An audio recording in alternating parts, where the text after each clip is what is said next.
Hello student, welcome all of you. आज हम लोग जामिया के पीवाईक्यूज करेंगे, यानी कि जामिया क्लास 11th एंट्रेंस का जो एग्जाम होता है तो उसमें ऑब्जेक्टिव क्वेश्चन होते हैं। 100 क्वेश्चंस का आपका एंट्रेंस एग्जाम होता है। तो उसमें जो मैथ का जो सेक्शन होता है उसमें 25 क्वेश्चन होते हैं। तो उसी के ये कुछ क्वेश्चन हम लेकर के आए। बहुत पुराने क्वेश्चन को मैंने फिल्टर कर दिया बिकॉज ऑफ 2000 कोविड के बाद से, यानी कि 2020 के बाद से सिलेबस में चेंजेस आ गई है। तो जो लेटेस्ट सिलेबस के अकॉर्डिंग जो क्वेश्चन थे उन्हीं को मैंने चूज किया है। तो फर्स्ट क्वेश्चन आप ट्राई करें, देखिए बहुत सिंपल सा है, बड़ी आसानी के साथ आप कर सकते हैं क्योंकि सेवरल वीडियोस हमने बनाए हैं थ्योरी के भी, और आप लोगों ने डेफिनेटली देखा होगा, तो ये आप आसानी के साथ कर सकते हैं। फर्स्ट क्वेश्चन ट्राई करें। अंडर रूट एन क्या है? Under root n is an irrational number if n is obvious. Natural number में अगर हम 1 ले लेते हैं तो क्या हो जाएगा? रैशनल हो जाएगा। 2 ले लेंगे तो इररेशनल होगा। तो ये फिक्स नहीं है, नेचुरल नंबर नहीं हो सकता। लेकिन अगर हम प्राइम नंबर यानी कि 2, 3, 5, 7, 11 कोई से नंबर के ऊपर रूट लगाते हैं तो हमेशा क्या होगा? इररेशनल नंबर ही होगा। तो natural number, even number, odd number नहीं हो सकता। तो B is right answer. Competitive exams में अगर आपके पास थ्योरी है तो आप बहुत आसानी के साथ क्वेश्चन को सिंप्लीफाई कर सकते हैं। नॉलेज आपकी बेटर होनी चाहिए। अगर आप जामिया के लिए जा रहे हो या अलीगढ़ के लिए केंद्रीय विद्यालय के एंट्रेंस एग्जाम दे रहे हो, सभी में इस तरह के क्वेश्चंस आते हैं जो कि आपको ट्रिक के ऊपर बेस्ड होते हैं, यानी कि डेप्थ नॉलेज है तो आप आसानी के साथ कर सकते हैं। नेक्स्ट ये 2 क्वेश्चन है, बहुत ही आसान है और ये भी 2019 में आए हुए, 2021 में आए हुए क्वेश्चन है। एचसीएफ निकालना है। अब एचसीएफ आपका 32 बेसिकली क्या होता है?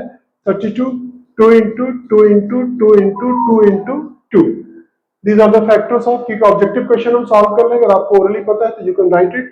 और 616 का फैक्टर अगर हम करेंगे तो पहले क्या हो जाएगा? 2 से करेंगे। तो 2 से अगर हम करते हैं 2 3 जा 6, 0 जा 2 8 जा, उसके बाद फिर हम 2 से करेंगे, 2 1 जा 2 5 जा 2 4 जा, फिर हम 2 से करेंगे।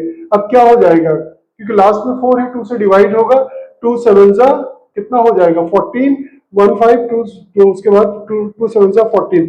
अब ये, अब देखिए यहाँ डिवाइड करने की जरूरत नहीं क्योंकि 7 इंटू 11 हो जाएगा। तो यानी कि ये जो इसका फैक्टर हो गया 616, 2 इंटू 2 इंटू 2। बाकी जो फैक्टर है वो डिफरेंट है। कंप्यूटर एग्जाम में आपको टाइम बचाना है, आपको लिखने की जरूरत ही नहीं की है 11 इंटू 7, ये तो आएगा ही नहीं एचसीएफ में। एचसीएफ में यही 3 कॉमन है, यही 3 कॉमन हो जाएगा।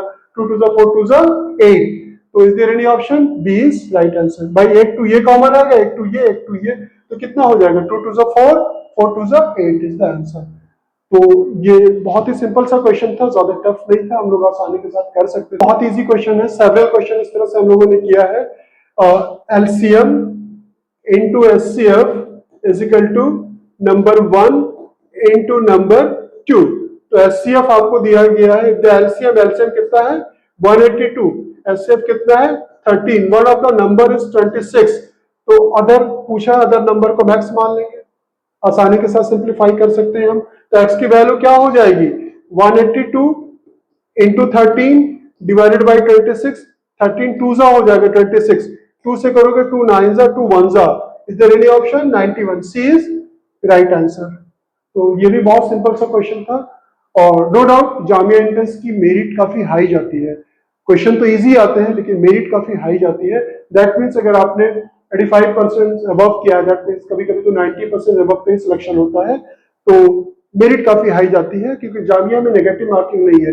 एनयू में there is a negative marking, लेकिन जामिया में नेगेटिव मार्किंग नहीं है। तो स्पीड भी मैटर करता है। अब जैसे ये क्वेश्चन कैसे हम सॉल्व करेंगे? देखिए it's very good question. n की power n is equal to क्या? 32। 32 मतलब 2 की पावर 5। अगर किसी को कंफ्यूजन हो तो इस तरह से करके देख ले, प्राइम फैक्टर 2 1 जा 2 16 जा, फिर 2 से करोगे 8 जा, इस तरह से 2 की पावर क्या बनेगा? 5 बनेगा। अब now comparing both the side, यानी कि n के स्पेस में यहाँ क्या है? 5 है, तो n की वैल्यू क्या हो जाएगी? 5, और n के स्पेस पे क्या है? 2। ध्यान से देखिए, पावर यहाँ पे n है, पावर यहाँ पे 5 है, तो n की वैल्यू क्या हो जाएगी? 5। यहाँ पे बेस हमारा m है, यहाँ पे बेस 2 है, तो m की वैल्यू क्या हो जाएगी? 2। हमें क्या फाइंड करना है? Positive integer, then the value of n के ऊपर पावर रेस करना है कितना? m into n।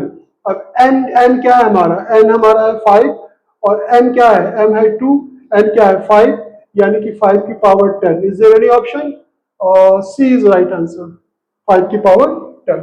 ये भी बहुत सिंपल सा, बहुत इजी क्वेश्चन था और इन क्वेश्चनों को प्रैक्टिस कर लेंगे तो आपके प्री बोर्ड्स, बोर्ड्स, हाफ ईयरलीज के लिए भी काफी इंपॉर्टेंट होगा ये क्वेश्चंस। तो अब अच्छे से इसको एक बार देख लीजिए, it's very good question. Question number 5, the LCM of a two number is this, their LCM is this, if the one of the number is this, find the other number।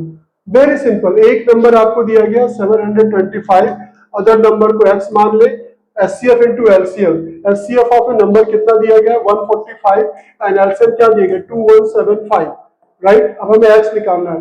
देखिए अब इस क्वेश्चन में क्या है बहुत easy सा question, several times आपने किया है, number 1 into number 2, SCF into LCM, लेकिन there is a calculation involved in this question। 145 into 2175 किससे डिवाइड करेंगे 725 से हमें क्या करना है डिवाइड करना है।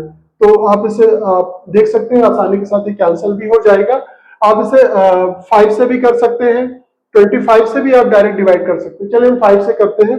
5 से अगर करेंगे तो 5 1 5 कितना बचा 2 बचा, 5 4 जा 5 5 जा, देखिए ये मिल गया। 5 से इसको कैंसिल करें, 5 4 जा कितना हो जाएगा 20, 1 बचा, 5 3 जा 15, यहां से क्या बचा 2 बचा, 5 5 जा 20। अब देखिए ये पूरा कट हो गया, देखने में लग रहा था बहुत बड़ा है, कितने सिंपलेस्ट वे पे हो गया। तो यानी कि x की वैल्यू क्या हो जाएगी 435।